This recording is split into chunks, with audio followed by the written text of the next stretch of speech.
Perkenalkan, saya Rafael Atugri Setiawan, nomor absen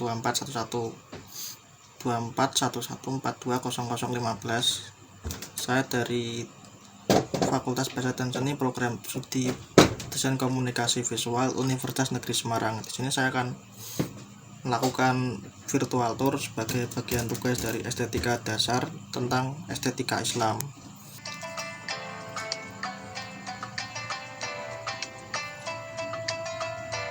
Kita pause dulu ya. Ini di sini Masjid Raya Aceh.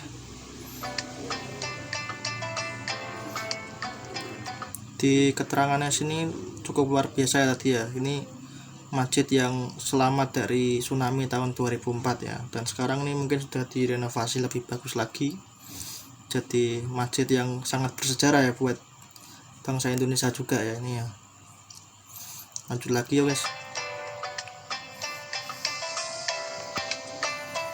Ini sebagai program tahun 2020 ya tentang pandemi ya. Jadi kan kita kan pandemi tidak boleh keluar rumah. Ini videonya sangat luar biasa sekali sih.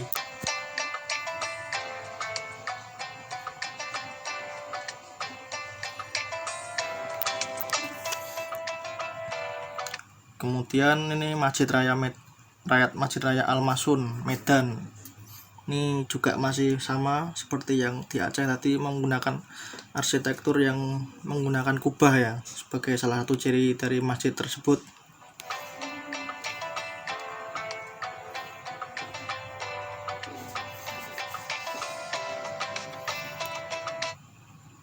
Kemudian ini Riau, Masjid Raya An-Nur ya. Ini masih menggunakan kubah dan sudah terlihat nih ada ciri yang selanjutnya, yaitu adalah tiang menara untuk mengumandangkan azan ini. Dan ini salah satu yang saya suka dari estetika Islam ya. Ini kubahnya ini ada hiasan-hiasannya yang berbentuk persegi-persegi gitu ya. Ini bentuk-bentuk geometris nih sangat menonjol di di estetika Islam ya. Menjadi salah satu ciri ornamen yang sangat bagus sih. Lanjut.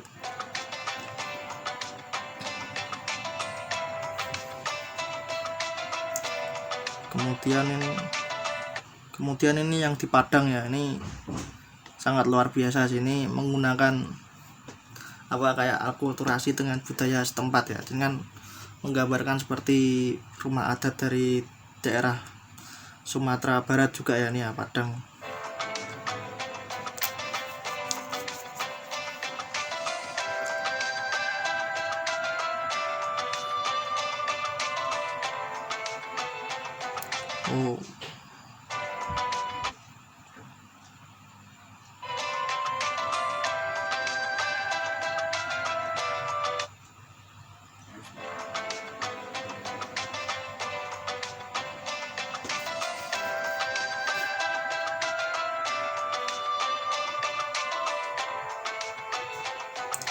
Nah, ini Masjid Palembang, ini masjid yang saya suka, ini banyak warna dan meriah nih, beda dari beberapa masjid yang tadi ya. Ini menggunakan berbentuk akulturasi dengan kelenteng gitu ya, jadi tampak seperti kelenteng ya pas di bagian menara untuk azannya ini. Ini bernama Masjid Cengho Palembang. Kalau di Semarang itu kelenteng ya, Cengho itu. Tapi ini akulturasi yang sangat baik yang. Kita lanjut lagi.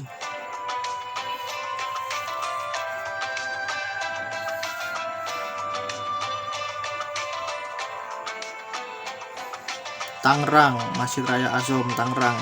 Masih sama pakai kubah gitu ya. Dan menaranya bagus juga.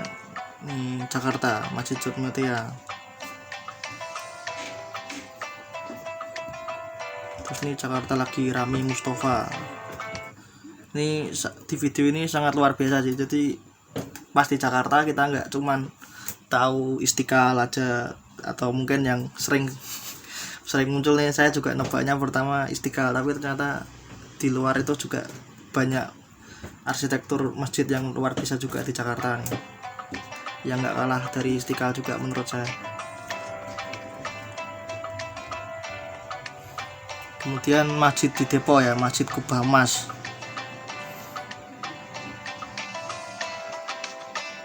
Terus di Purwakarta nih, wah, yang di Purwakarta nih saya seneng banget sih lihatnya nih. Ini yang motret luar biasa nih. Jadi masih hijau-hijau semua gitu ya. Di kiri masih ada sawah gitu. Depannya juga ada taman yang sangat luar biasa gitu ya. Dan ini juga menurut saya salah satu ciri yang masjid di Nusantara juga ini, yang menjadi ciri juga itu bagian atapnya itu bersap, tapi sapnya ganjil 3 atau 5, tapi ini di sini sap 3 ya.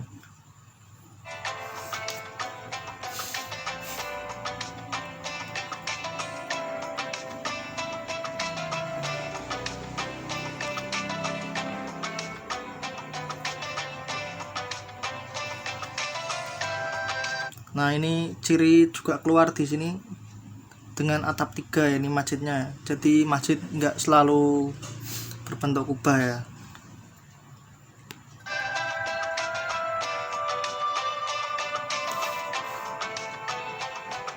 Ini di Cianjur, Masjid Agung Cianjur.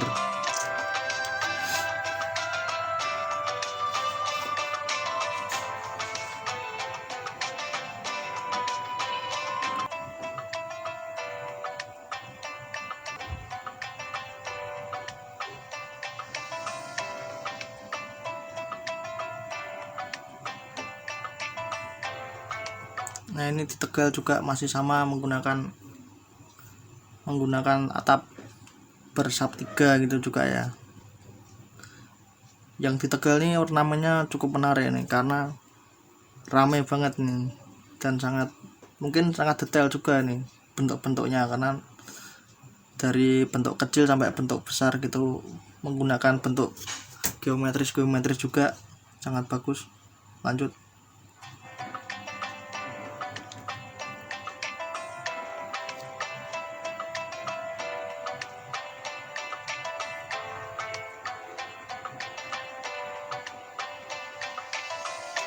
Jogja,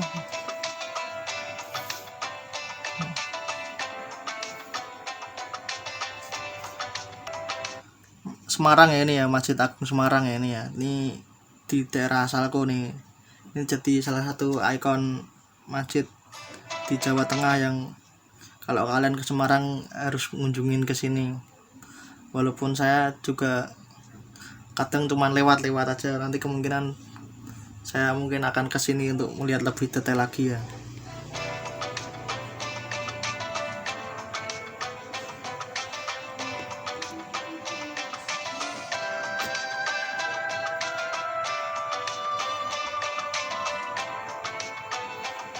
Surabaya nih.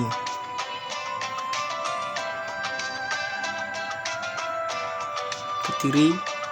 Wah, Kediri luar biasa. Ini yang Kediri ini pakai perpaduan ini.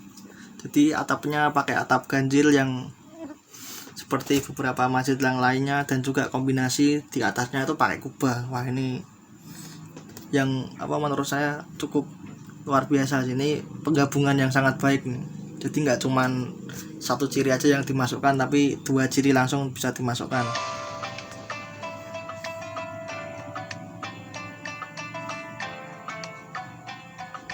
Pontianak.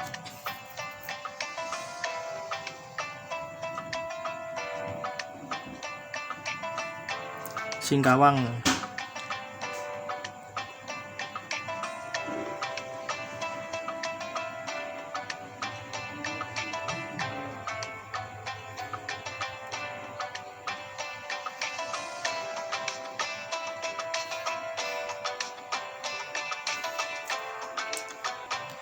Di Balikpapan ada Masjid Cengho lagi ini. Ini Cengho ini sepertinya menginspirasi banyak bangunan ya ini ya. Ini arsitektur Cinanya kerasa sekali ini, kayak bentuk. Mungkin kalau saya lihat seperti ini tanpa penjelasan masjid ini, mungkin saya kira kelenteng. Dan ini sungguh luar biasa sih.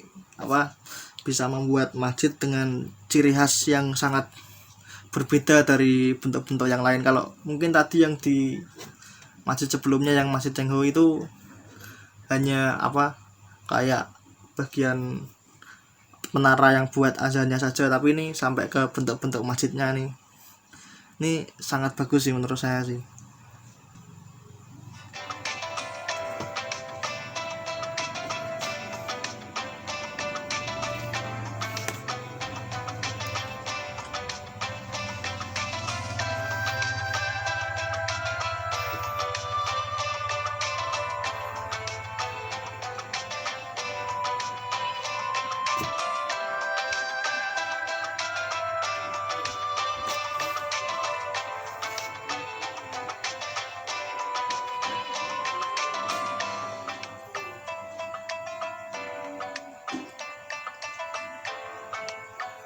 Wah, ini Bali nih. Ini yang menurut saya cukup wow sih di Bali, yang kita tahu banyak mayoritas Hindu, ternyata ada juga masjid yang sangat luar biasa seperti ini ya. Ini membuktikan bahwa Indonesia itu keragaman itu sangat dijaga dengan baik.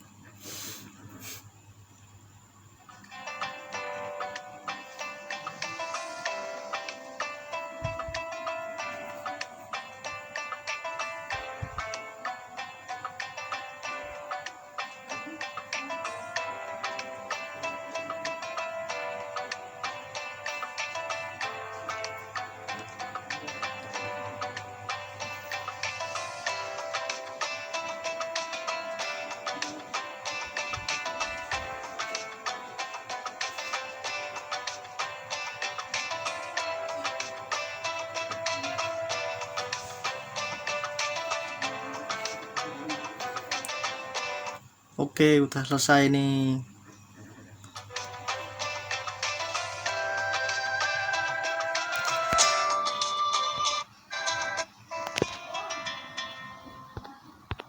Oke, ini saya akan berkomentar sedikit tentang virtual tour kali ini ya.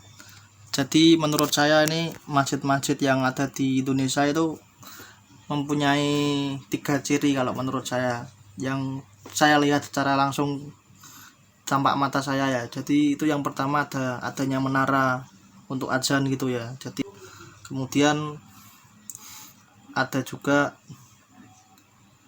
itu ya kubah atau atapnya itu ya.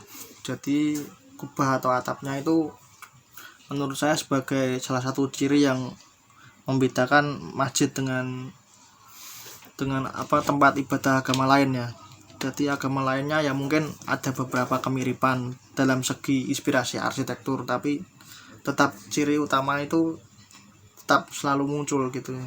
Dan perbedaan lainnya itu juga jika berbentuk kubah itu mesti menonjolkan ornamen yang berwarna-warni dan bentuk geometris gitu ya, yang sangat teratur gitu. Kalau berbentuk atap gitu biasanya atapnya ganjil antara 2, 3 gitu, tersusun dari bawah ke atas, semakin ke atas semakin lancip seperti tumpeng gitu ya.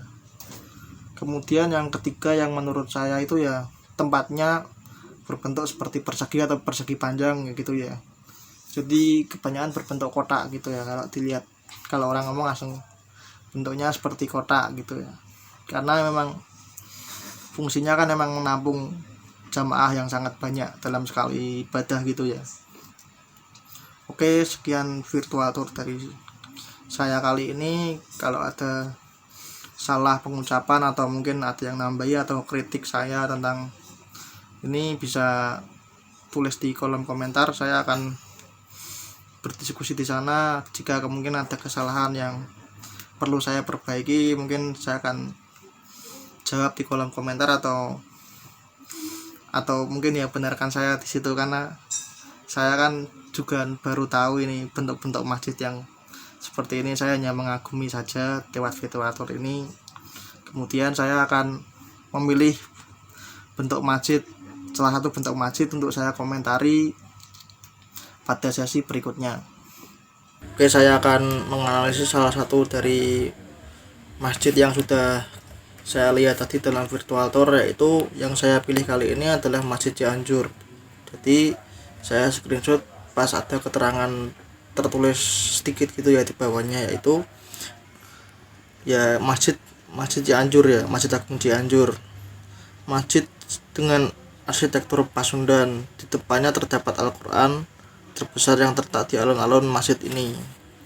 Nah, ini saya ambil salah satu ya dari karya-karya dari karya-karya arsitektur yang tadi.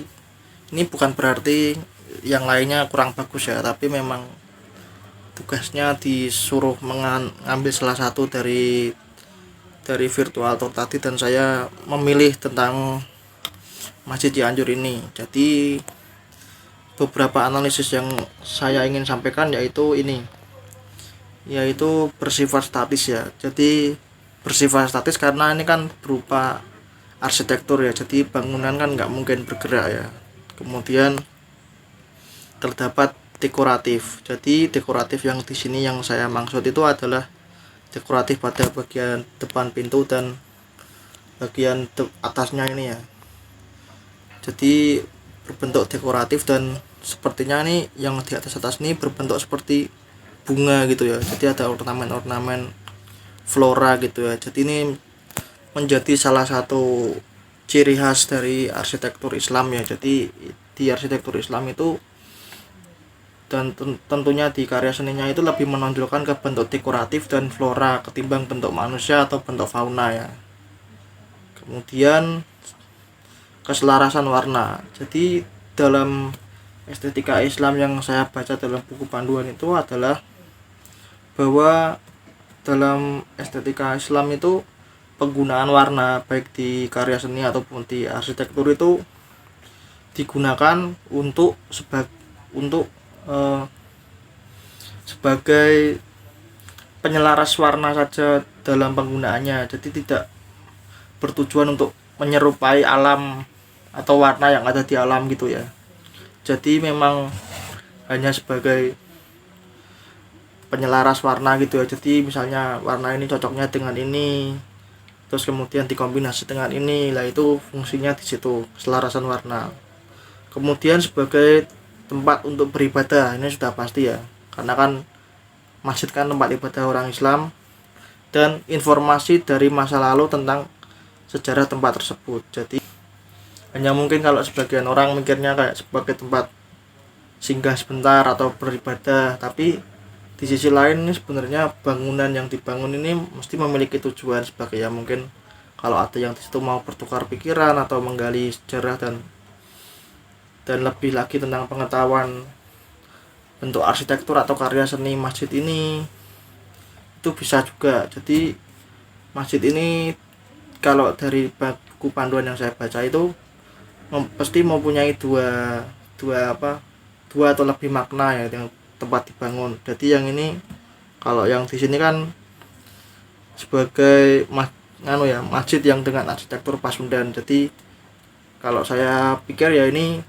masjid ini sudah mempunyai kayak kriteria gitu ya dalam estetika Islam. Jadi selain untuk beribadah, tapi juga sebagai tempat penelitian bahwa ini loh arsitektur Pasundan ini yang diterapkan ini seperti ini, dan ternyata ya bisa dan bagus untuk diterapkan ke masjid ini ya. Kemungkinan juga bisa menginspirasi bentuk masjid yang lain atau mungkin bangunan-bangunan lain, dan serta juga melestarikan arsitektur Pasundan gitu ya.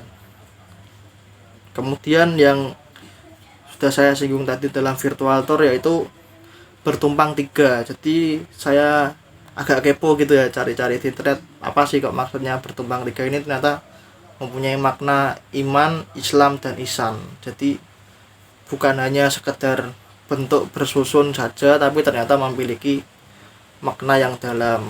Jadi seperti itu analisis dari karya yang saya pilih kali ini. Kurang lebihnya saya mohon maaf jika ada kesalahan, kritik, atau tambahan tentang analisis saya ini bisa tulis di kolom komentar, saya akan berdiskusi di sana. Sekian presentasi dari saya tentang virtual tour dan analisis karya. Saya Rafael Atu Krisdawan undur diri, terima kasih.